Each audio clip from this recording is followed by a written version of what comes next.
আমরা অনেকেই আছি যে আমাদের অনেক আমল ইবাদত বন্দেগী করি, যার একটাও আল্লাহর কাছে কবুল হয় না।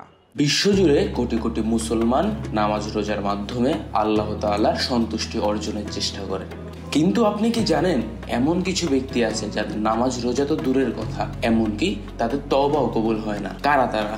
ইসলামের বর্ণনায় উল্লেখ আছে আল্লাহ তাআলা কিছু বান্দার ইবাদত কবুল করেন না যদি না তারা কিছু গুরুতর ভুল থেকে ফিরে না আসে।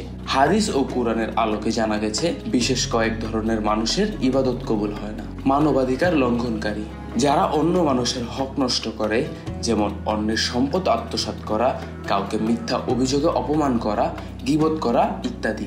এদের তওবাও কখনো কবুল হয় না যতক্ষণ না তারা ভুক্তভোগীর কাছে ক্ষমা চায় বা ক্ষতিপূরণ দেয়। আত্মীয়তার সম্পর্ক ছিন্নকারী, নবী মুহাম্মদ সাল্লাল্লাহু আলাইহি সাল্লাম বলেন, যে আত্মীয়তা সম্পর্ক ছিন্ন করে সে জান্নাতেও প্রবেশ করবে না। সহিহ মুসলিম।